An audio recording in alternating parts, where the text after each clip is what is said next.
Me again. Guess what? Well, you clicked it, didn't you? So no guessing needed. Correct. Today we're going to be learning how I play Dazed and Confused by Led Zeppelin. Have fun.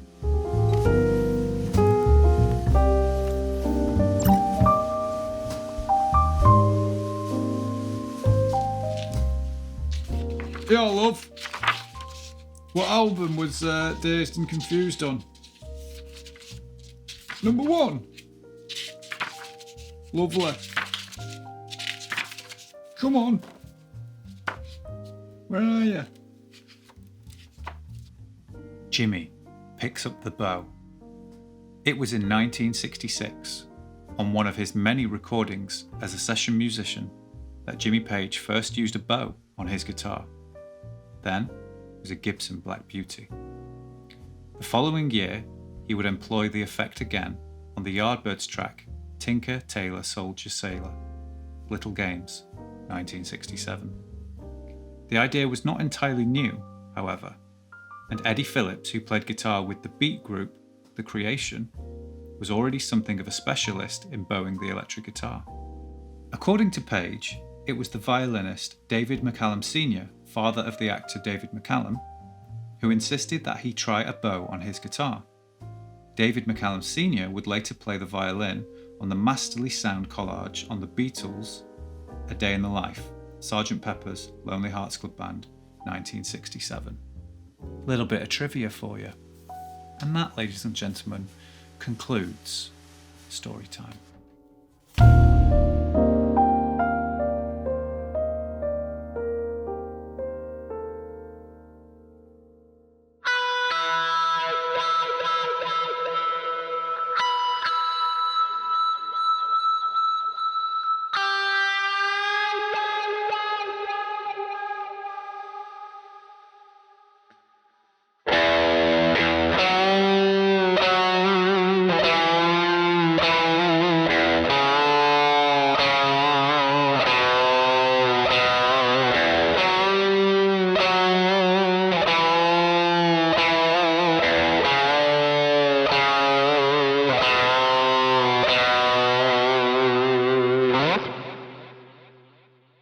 You're going to have to put up with a slightly bassier version of me because my voice has just gone right at the start of the video.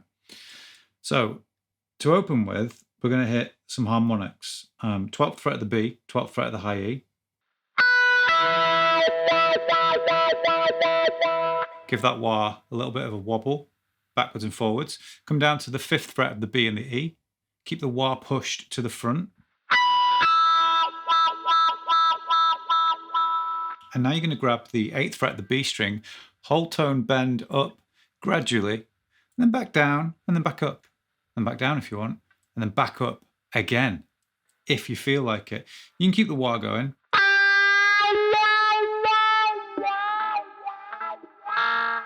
Just have some fun. It's supposed to sound kind of like dazed, slightly confused, isn't it? Given the title. Come on, that wasn't a joke. I was being serious, all right?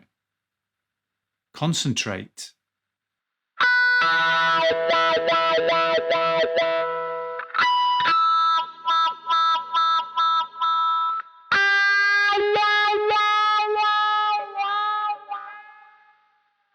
So we'll call that the little harmonic intro with a bend. And as Mr. Miyagi likes to say, wah off. Okay. The big beefy riff goes something like this.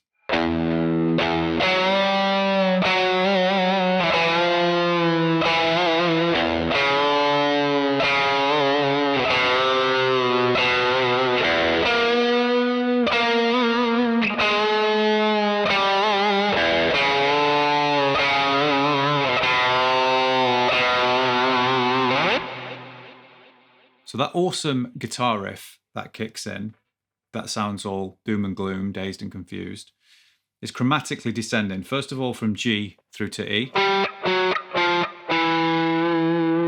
and then from D through to B.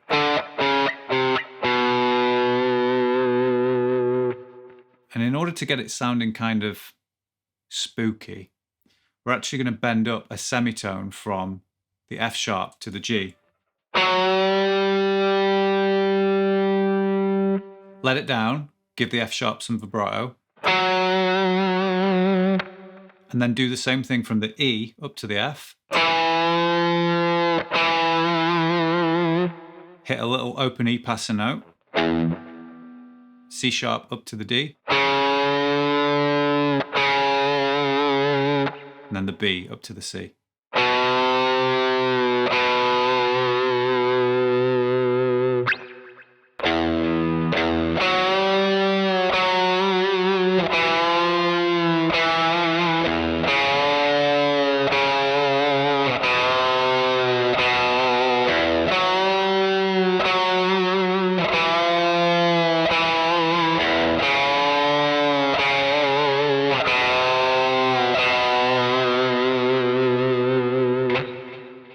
Now, if you want to add those extra notes in that you'll hear on the live performances, you can come all the way up to the 11th fret of the A string and bend up a semitone to the note B. Let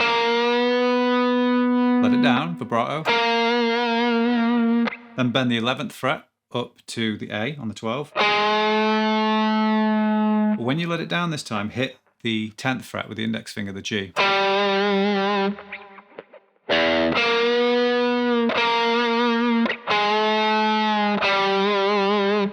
So he's hitting the major third, major third, major third, then minor third. If you were to play it together, it would sound like this.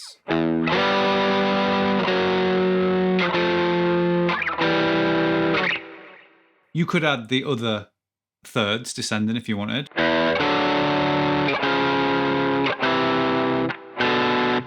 But they would sound way better if you played them up here. So 9th fret of the A string, F sharp, descending down, and then the D. Again, bending up though.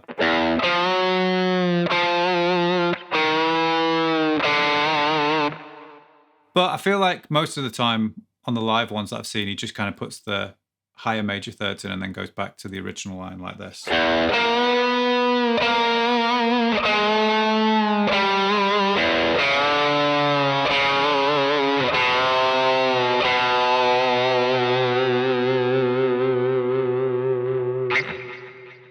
Next section.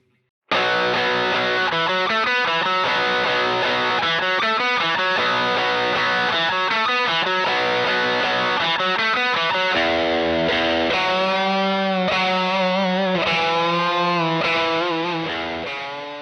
going to make our way to a B power chord rooted to the 2nd fret of the A string. You can use index, third and pinky, or you could use pinky to play the perfect fifth and the octave.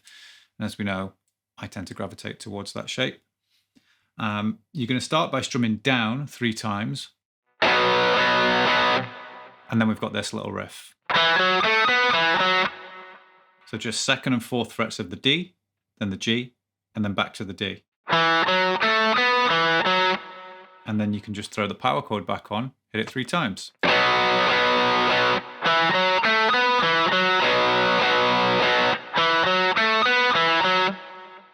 You're going to do that 4 times, and on the 4th repeat, after that 4th fret of the D string, no F sharp,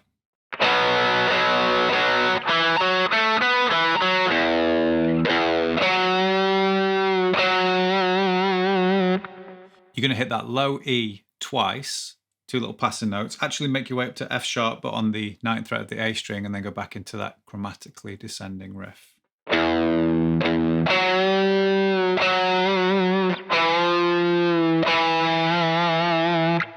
The other way out of that riff is to go to some cool double stops that take you into the middle break before guitar solo, and that goes like this.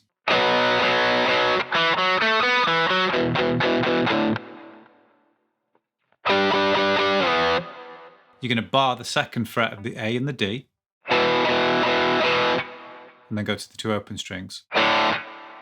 Perfect 4th intervals. A little bit of palm muting as well if you want to chug it up.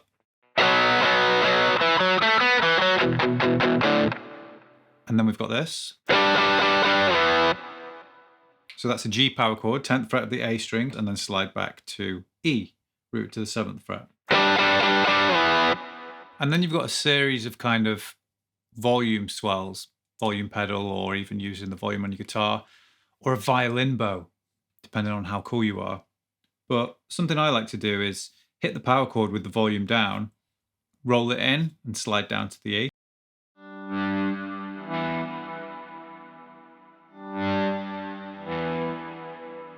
Another variation I hear throughout that section is an octave slide from B on the 7th fret of the E to the D on the 10th fret.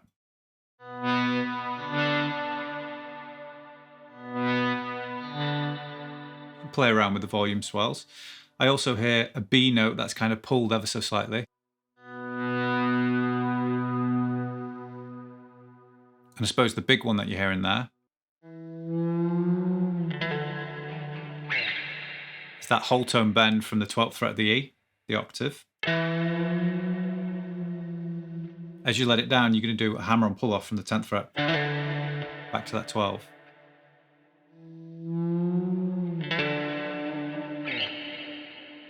So there are a few ideas of things that you can play with in that section, and I encourage you to just turn dimension on full. Use your ear and have some fun. Next thing that I hear is some kind of wah-y guitars that do something like this.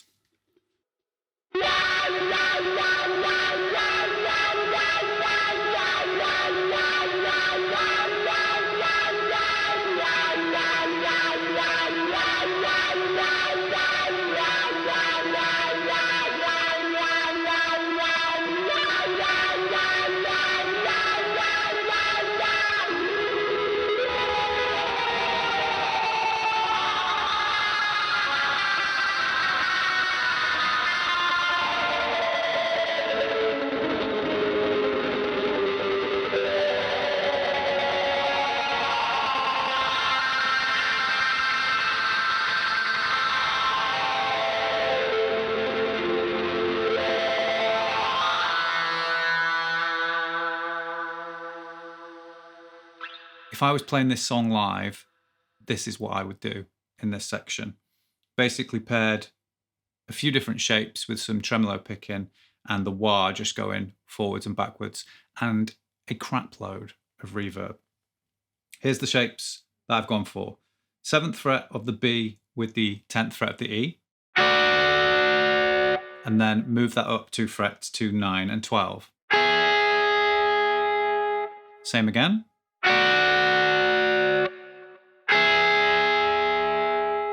Then we're going to move down to power chord, 5th and 7th fret. Back up to that 7-10. Back to where we came from. This time I like to just lift the index finger up and play the 5 on the B and the open E, the same note. But you get that nice little drone.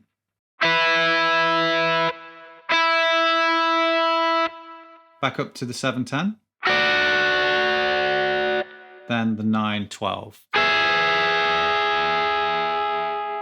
Then I change to an E major chord, so 14, 13, 12, 12 from D over to the high E. And I basically tremolo pick that as I slide all the way down to F. And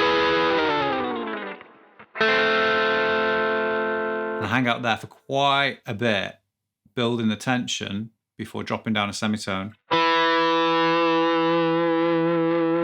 That E note just before the guitar solo kicks in.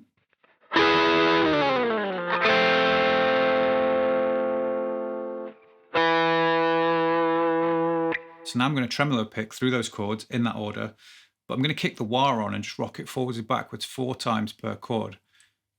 When we get to the big E chord though, that slides all the way down and out to F. You can just be a little bit more free and gradual with it. Do whatever you want. That's the beauty of you playing when I'm not watching. Wah engaged.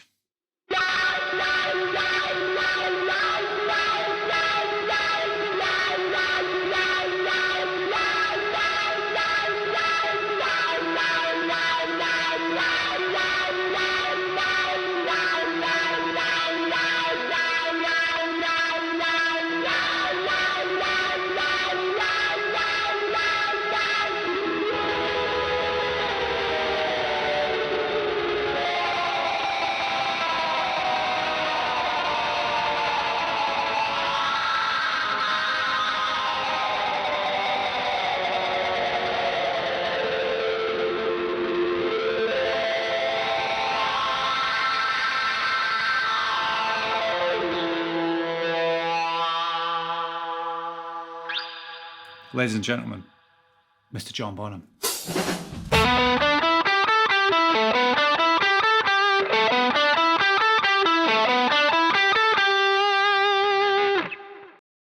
So it sounds like he kind of clatters into it. 12th fret, hammer on to the 14th fret of the A. And then you can hit that 14 again. And then just walk up 12, 14 on the D. And then 12, 14 on the G and back down to 14 on the D. The next time, just pick up 12, 14 on the A. But when you get to the G string, just 12, 14, 12, finish on the G note. First time. Second time. And then for the other two repeats, I just pick the 12, 14 at the bottom as normal.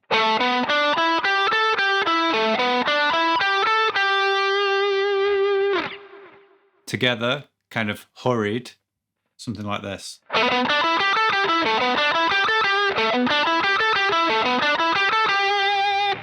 This guitar solo is awesome. I love it, and I think it suits the song down to the ground. However, it's definitely on the live, wild, and raucous side of Jimmy's playing versus kind of more melodically structured and stable, like something like Whole Lot of Love, Black Dog. They're easier to work out and teach, and I think you can take a lot away from them. Something like this, what I thought would be cool is if I teach you some, let's say, stops along the way that I think are really important. And then if you want to fill in the rest with some of your own improv or go the extra mile and work it out exactly, bring your own pedantic ear to that, because otherwise I think it'll get really long, drawn out, and messy. So let me show you a few of the things we're going to look at.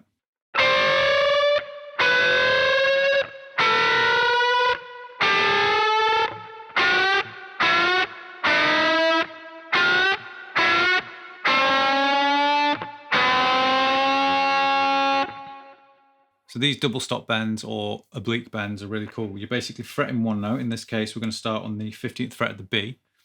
And then 17th fret of the G, the string below, you're going to bend that up to the same pitch. But it's all about the journey and the dissonance to that note. Gives you that kind of shriek. Move back a fret so that the index is in the 14. Back 2 frets, so index is in the 12. Back 2 frets, so index is in 10. And then back 2 frets, so index is in 8, and you're going to go 8, 7, 5. And then you're going to slide back up, so index is in 8, and this time you're going to go 8, 7, 3.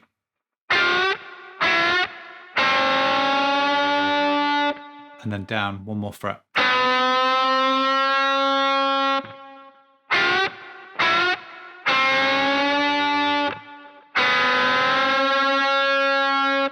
This is the next lick we're going to take a look at. It's a tasty one.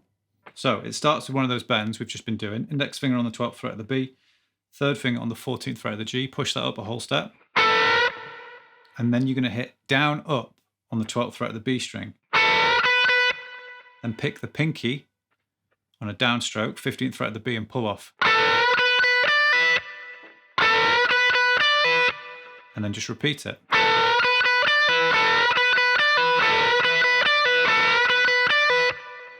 You'd usually do this kind of lick over 2 strings, so you'd hit the 12th fret of the B and the E like this. But something about it just staying on that B string sounds really cool. The next lick we're going to look at goes like this.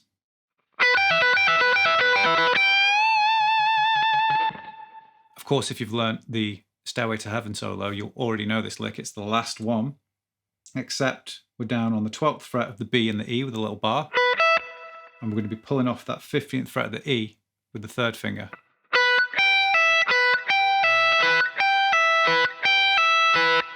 You can finish with a little whole step bend. 15th fret of the high E. Next, I thought I'd give you a little descending pentatonic pattern in the style of Jimmy.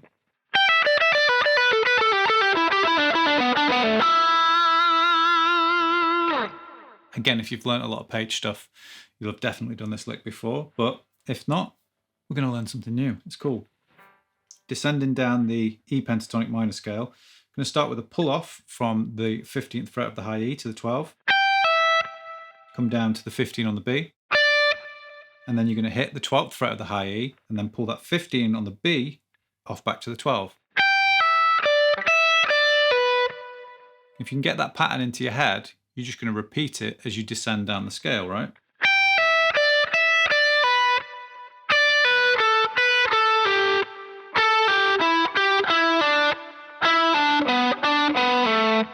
Once you've come past the middle octave of E, down to that A note, 12th fret of the A, you can just hit the E root note.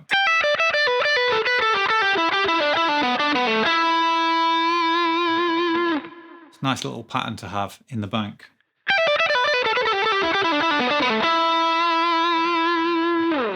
It's a fast bank, isn't it?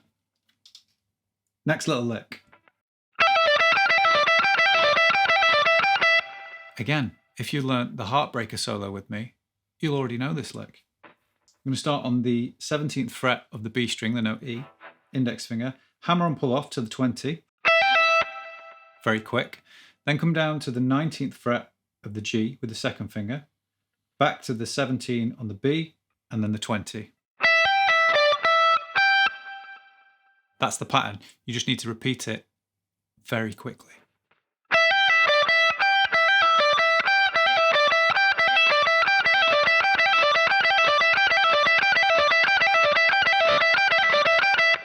And then I thought I'd give us that kind of descending pattern that leads us to the chords in the next section, right?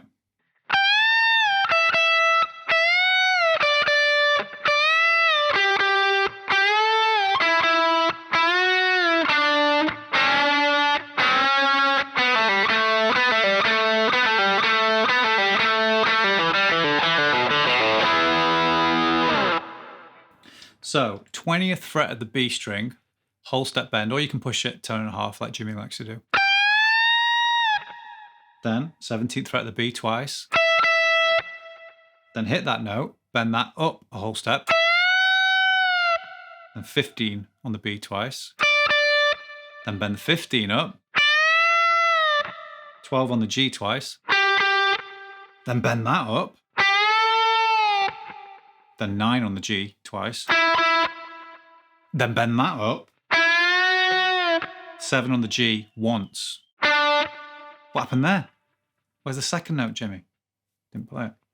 Then come down to 3rd fret of the B with index finger, 5th fret of the G with the 3rd finger. You can do one of those kind of oblique octave bends again. Move it down a fret. Okay.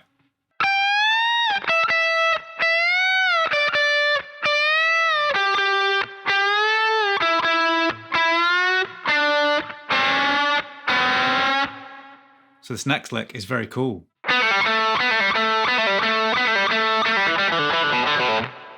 Again, if you learnt the Stairway to Heaven solo with me, it's the opening 3 notes. 4th fret of the G, pull off to 2, pull off to open. But then you've got to hit the 2nd fret of the G again. You're going to repeat that 4 times.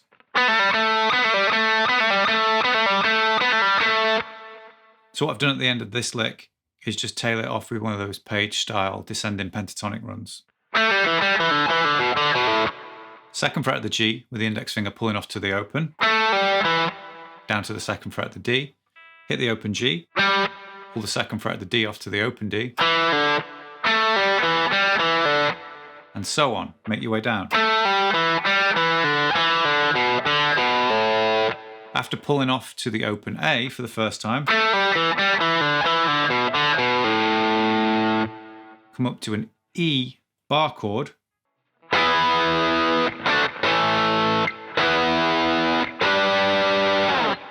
So that's just an E bar chord at the 7th fret of the A. Move that down to the 5th fret, D. Drop it down a string to A. Back to the E. And slide it up to the 10th fret to G.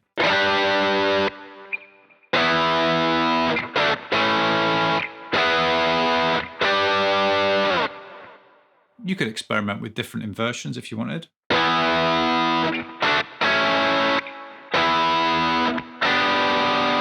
But I'm pretty sure it's just the basic chords that I showed you the first time.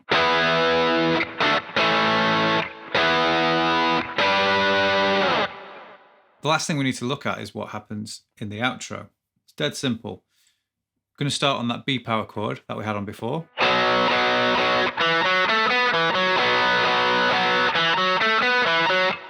Exit it with the low double stops.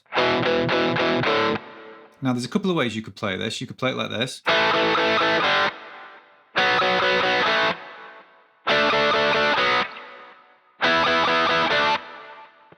However, I feel like it moves to the octave above there. So we're going to play it like this.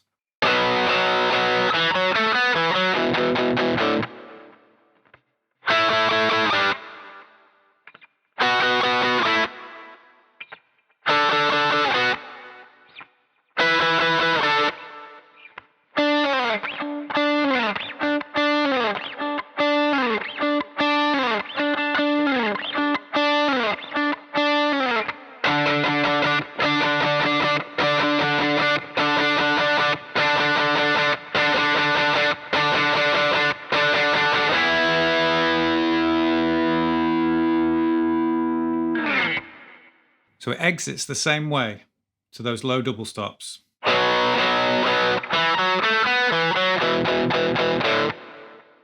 we're going to come up to a power chord rooted to the note A, 7th fret of the D string and 9th fret of the G. Slide that back 2 frets. Then up to the 9th fret of the D. Slide that back 2 frets. Then all the way up to the 12th fret of the D. And then slide that back 3 frets. And then all the way up to the 14th fret of the D, slide that back 2 frets. And then from this point onwards, it sounds like there's just this D note that's kind of like trickling out in repetition.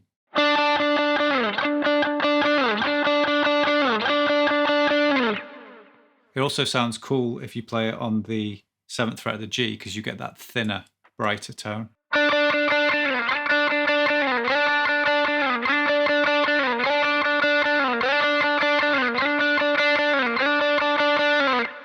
And then to finish, we've got 8 repeats of this chug down on a D octave. So that's 5th fret of the A string and then pinky on the octave, 7th fret of the G. Mute the D string in the middle. So the D octave just stays in the same place. So we're going to hit each one of these 5 times.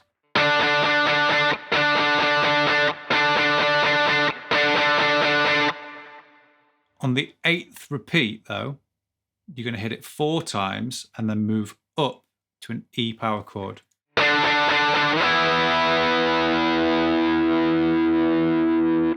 So effectively finishing on that 5th and final stroke. Each one of those 8 repeats, you want to build your dynamic up because it's coming to this massive finale, right?